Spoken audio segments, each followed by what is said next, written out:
उसके काम से होती है, ना कि रंग से। मैं जानती हूँ कि तुम रोज सुबह दौड़ने की प्रैक्टिस करती हो, इसलिए तुमसे अच्छी स्टूडेंट हमें इस रेस के लिए कोई मिल ही नहीं सकती। थैंक यू मिस, मैं ये प्रतियोगिता जरूर जीतूंगी। कजरी को उसकी क्लास के सभी स्टूडेंट्स रेस के लिए शुभकामनाएं देते हैं। कजरी का पेट पहले से ठीक था। उसकी माँ ने उसे ORS का घोल दिया था, जिससे उसे काफी आराम था। कजरी पूरे जोश के साथ उस स्कूल रेस कंपटीशन में हिस्सा लेती है और जीत कर लौटती है। जजेस उसे इनाम में ट्रॉफी और सर्टिफिकेट देते हैं। उसका स्कूल 5 स्कूल में से फर्स्ट आया था। आज तुम्हारे कारण हमारे स्कूल का नाम और ऊंचा हो गया कजरी बेटा। I am proud of you. बधाई हो Kajri, and I am sorry. मैंने तुम्हारे लिए गड्ढा खोदा, लेकिन उसमें खुद ही गिर गई। सच ही कहते हैं, जो जैसा करता उसके साथ वैसा ही होता है। मैंने तुम्हारे पानी में पेट खराब होने वाली दवाई मिलाई ताकि तुम इस कंपटीशन में पार्टिसिपेट ना कर सको, लेकिन देखो ना, आज मैं ही इस कंपटीशन से बाहर हो गई। कोई बात नहीं कृतिका, मैंने तुम्हें माफ किया। कजरी वो ट्रॉफी लेकर घर आ जाती है। उसके माँ बाबा बहुत खुश होते हैं। उस दिन के बाद कोई भी कजरी को स्कूल में नहीं चिढ़ाता। अब कृतिका और सौम्या भी उसकी अच्छी दोस्त बन गयी। साथ ही अर्चना मिस भी उसको बहुत प्यार करने लगी थी। फिरोजाबाद गांव में 10 साल का रेहान अपनी माँ नगमा के साथ रहता था। एक रोज वह अपनी माँ से पूछता है, अम्मी, इस बार मैं भी रमजान में रोजा रख तो पाऊंगा ना? हाँ मेरे बच्चे, जरूर रख पाएगा। अल्लाह अपने बंदों को बड़ी हिम्मत देते हैं। देखते ही देखते शाम कब हो जाएगी तुझे पता भी नहीं चलेगा। अल्लाह ताला तेरा ये पहला रोजा जरूर मुबारक करेगा मेरे बच्चे। अम्मी, रोजा तो हमारा मुबारक हो भी जाएगा, लेकिन ईद वो कैसे मुबारक होगी? रेहान जैसे ही नगमा से ये सवाल पूछता है तो वह चुप हो जाती है, क्योंकि उसके इस सवाल का तो उसके पास भी कोई जवाब नहीं था। उसे खुद नहीं पता था कि वो इस बार ईद कैसे मनाएंगे, क्योंकि पिछले 1 साल में नगमा के लिए सब कुछ बदल गया था। उसके पति अब्दुल की लकड़ियों की दुकान थी और एक रोज उसकी दुकान में आग लग गई, जिसमें सब कुछ जलकर खाक हो गया। कर्ज लेकर खड़ी की उस दुकान से अब्दुल को बहुत उम्मीदें थीं, लेकिन दुकान के साथ उसके सभी अरमान भी मिट्टी में मिल गए। अब्दुल के पास जो भी था उसने उस दुकान में लगा दिया था, साथ ही बाहर वालों से कर्ज लेकर उस दुकान में सामान भर दिया था। अब वो इन सब से कैसे उभरेगा? दिन रात इसी सोच में वो डिप्रेशन का शिकार हो गया और एक रोज उसने खुदकुशी कर ली।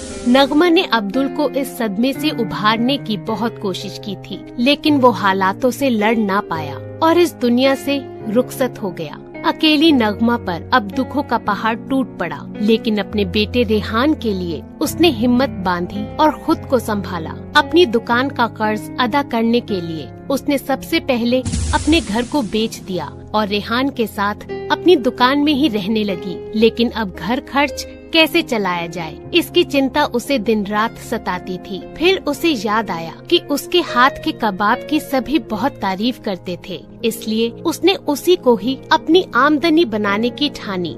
वह अपनी दुकान में ही कबाब बनाकर बेचने लगी। उन दोनों का किसी तरह गुजारा तो चलने लगा, लेकिन जैसे ही रमजान शुरू हुए उसके सामने एक नई मुसीबत खड़ी हो गई। रमजान के कारण अब कोई भी उसके हाथ के कबाब नहीं खरीदता। बताओ ना माँ, अब हम ईद कैसे मनाएंगे? अल्लाह ने सबके लिए कुछ न कुछ सोचा हुआ है मेरे बच्चे, तो इन सब चिंताओं में मत पड़ और अपने रोजे पर ध्यान दे। अल्लाह की इबादत सच्चे दिल से करे तो वो सबकी मुरादें जरूर पूरी करता है। रेहान भले ही बच्चा था, लेकिन घर के हालातों ने उसे वक्त से पहले बड़ा बना दिया था।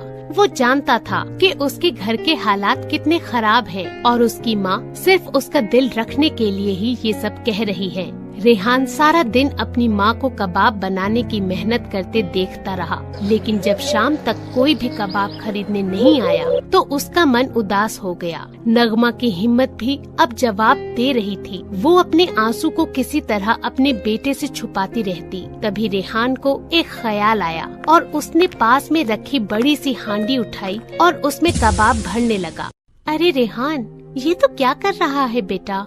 अम्मी, जब ग्राहक दुकान तक ना आए तो हमें खुद ही ग्राहकों तक पहुंच जाना चाहिए। मतलब? मैं कुछ समझी नहीं। अम्मी, अब मैं बाजार जाकर इन कबाबों को बेच कर आऊँगा। लेकिन बेटा, अब तो शाम हो गई और कुछ ही देर में इफ्तार का वक्त होने वाला है और तेरा तो पहला रोजा है ना, फिर तू उसे कैसे पूरा करेगा? अम्मी, आप फिक्र ना करें, आप ही तो कहती हो कि अल्लाह अपने बंदों की मदद खुद करता है। आप परेशान मत होइए, मैं इफ्तार के वक्त तक लौट आऊँगा। इसके बाद बेचारा रेहान सर पर हांडी लिए सारा बाजार घूम रहा था, लेकिन उसके कबाब किसी ने भी नहीं खरीदे। फिर उसकी नजर एक जगह पर गई जहाँ सभी इफ्तार की तैयारी कर रहे थे। रेहान जल्दी से वहाँ गया और वहाँ खड़े एक आदमी मोहम्मद से बोला, जनाब, क्या ये सब इफ्तार के लिए है? हाँ बेटा, यहाँ हर साल गरीबों के लिए मुफ्त इफ्तार रखा जाता है। क्या तुम्हारा भी रोजा है? जी, आज मेरा पहला रोजा है। अच्छा, तो फिर आओ और तुम भी हमारे साथ इफ्तार में शामिल हो। नहीं जनाब, घर पर मेरी माँ मेरे लौटने की राह देख रही होगी। मैंने उनसे कहा था कि कुछ ही देर में मैं उनके बनाए हुए कबाब बेचकर घर आऊँगा, फिर साथ में रोजा खोलेंगे। लेकिन मेरे कबाब तो किसी ने नहीं खरीदे, इसलिए आप ही ये कबाब रख लीजिए और इन्हें इन गरीबों को इफ्तार में खिला दीजिए। कम से कम मेरी अम्मी की मेहनत बेकार तो नहीं जाएगी। अच्छा, तो तुम ये कबाब बेचना चाहते हो मुझे?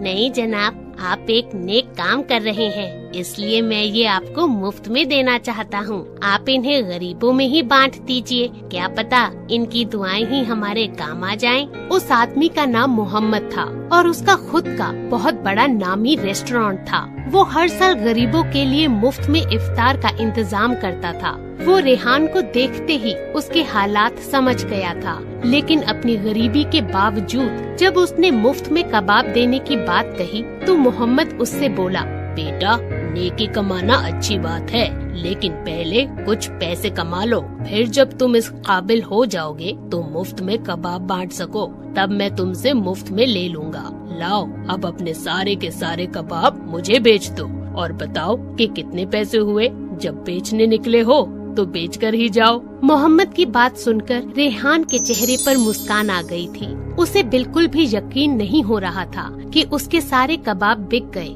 वह खुशी खुशी अपनी अम्मी के पास पहुंचा। अम्मी, देखो तो मैं आज सारे कबाब बेच आया। ये लो अम्मी, तुम्हारी मेहनत के पैसे।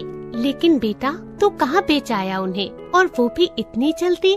इसके बाद उसने अपनी अम्मी को सारी बात बताई। अगले दिन रेहान शाम को फिर उसी जगह कबाब लेकर जा पहुंचा। रेहान दूर एक कोने में कबाब की हांडी सिर पर लिए खड़ा हो गया। तभी मोहम्मद ने उसको आवाज, अरे ओ बरखुदार, जरा इधर तो आओ। जी जनाब। कल तो तुम्हारे कबाब सबकी जुबान पर छा गए, सबको तुम्हारे कबाब बहुत पसंद आए। अच्छा, ये तो बताओ तुम्हारा नाम क्या है, कहाँ रहते हो और घर में कौन कौन है तुम्हारे? जनाब, मेरा नाम रेहान है और मैं यहीं पास में ही अपनी अम्मी के साथ रहता हूँ। अब्बू अब इस दुनिया में नहीं हैं, इसलिए अम्मी ही कबाब बनाकर रोजी रोटी चलाती हैं। उसकी बातें सुनकर मोहम्मद को उस मासूम पर बड़ी दया आई। इसके बाद वो हर रोज रेहान से कबाब खरीदने लगा, बावजूद इसके कि उसके रेस्टोरेंट में पहले से ही ये सब बनता था।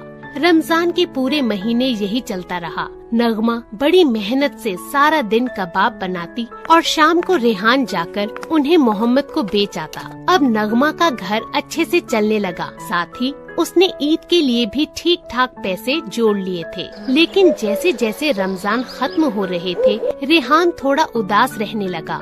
उसका उदास चेहरा देख मोहम्मद ने उससे पूछा, क्या बात है रेहान, जैसे जैसे ईद नजदीक आ रही है तुम उदास दिख रहे हो, रोजे भारी पड़ रहे हैं क्या? नहीं जनाब, ये बात नहीं है। तो फिर तुम्हारा चेहरा क्यों लटका हुआ है, बताओ। जनाब, आप हमेशा इफ्तार के लिए मुझसे कबाब खरीद लेते हैं। आपकी वजह से ही मेरी अम्मी और मेरे रोजे और ईद मुबारक होगी। लेकिन इसके बाद क्या, ईद आएगी और चली जाएगी, फिर मैं और अम्मी क्या खाएंगे? हमारी दुकान की हालत बहुत खराब है और अम्मी के पास इतने पैसे नहीं हैं कि वो दुकान की मरम्मत करवा सके।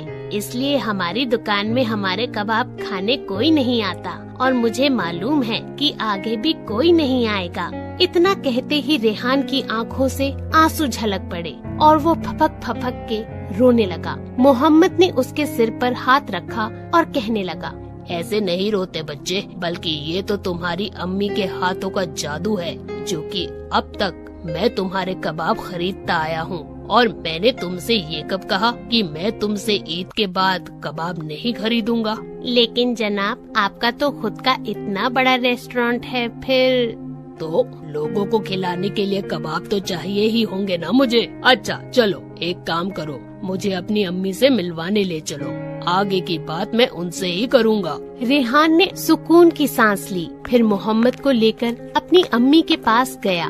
बहन जी, अगर आपको कोई आपत्ति ना हो तो मैं आपको अपने रेस्टोरेंट में नौकरी देना चाहता हूँ। आपके हाथों के कबाब ने तो कमाल कर दिया। मैं चाहता हूँ कि आप अपने कबाब की रेसिपी मेरे होटल में बनाएं। अगर आप हाँ कर दें तो मेरे रेस्टोरेंट के नाम पर 4 चांद लग जाएंगे। आप तो सचमुच हमारे लिए अल्लाह का फरिश्ता बनकर आए हैं जनाब। आपके रेस्टोरेंट के लिए काम करना मेरे लिए सौभाग्य की बात होगी। इतना कहते ही नगमा फूट फूट कर रोने लगती है। तभी रेहान उससे कहता है, अम्मी मत रो, अब अल्लाह ने हमारी सारे दुख दर्द दूर कर दिए हैं। आप सही कहती थी, अल्लाह अपने बंदों को कभी निराश नहीं करते। अब देखो ना, हमारी ईद ही नहीं बल्कि सारी जिंदगी मुबारक होने जा रही है। इतना कहते ही नगमा ने उसको गले से लगा लिया। अब उसे कभी भी अपने शौहर की कमी महसूस नहीं हुई, क्योंकि रेहान अब उसकी ताकत बनकर उसके साथ खड़ा था।